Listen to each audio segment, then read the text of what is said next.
Faye, good evening. Got engaged recently. Can I ask advice on how to make a mixed marriage work? Isa sa amin Catholic, isang born again. Kung ako, depende. Kasi Catholic and Christian, hindi ganun kalaki yung difference. Correct. I mean, mas mahirap pa, halimbawa, Catholic and Muslim. And we have some followers sa relationship matters na nag-work naman sila. If you went into this with eyes open, meaning, malamang, alam naman ninyo na magkaiba yung beliefs ninyong dalawa. Parang, I think if you can sit down and talk about it, feeling ko pag Catholic Christian, hindi ganun kalayo na hindi kayang i-discuss na, ito, on this Sunday, I will go to my church. Can I invite you sometimes? Parang this week kay Catholic tayo, next week doon tayo kay Christian, hindi ko alam. Parang it's something na you guys can discuss together.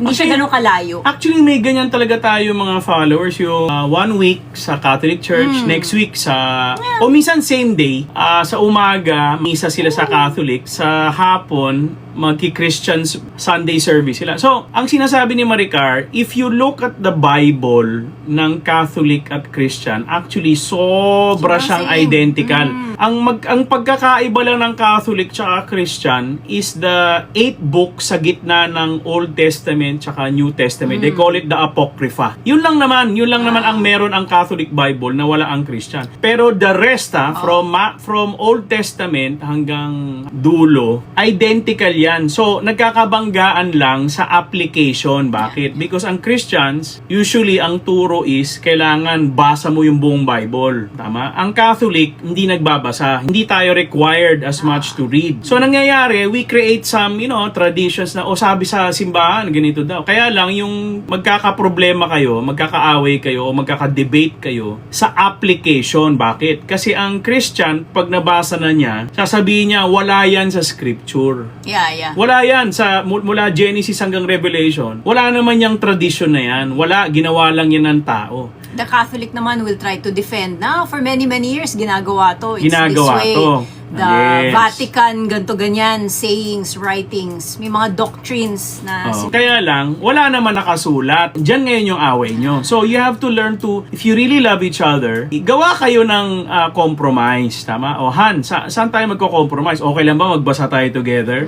Or okay lang ba pagbigyan mo ko dahil ayokong itigil itong tradisyon na to kahit wala naman nakasulat sa Biblia. Parang gano'n. O di mag-usap kayo and then try to see. Kasi kung mahal nyo naman isa't isa, you will adjust.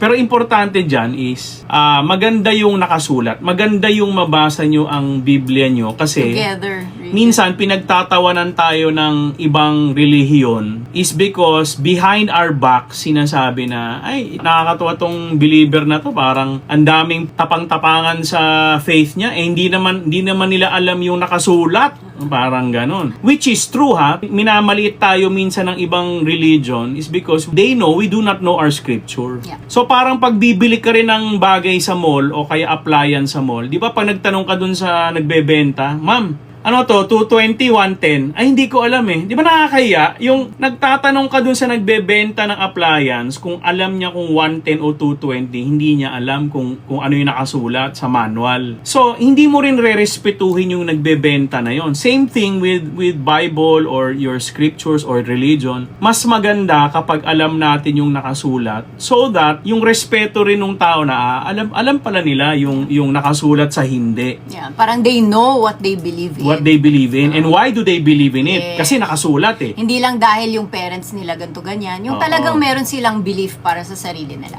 This is RM, Relationship Matters. Your online ninong and ninang saying, wag Pera-pera lang ang pagkuha ng ninong at nina.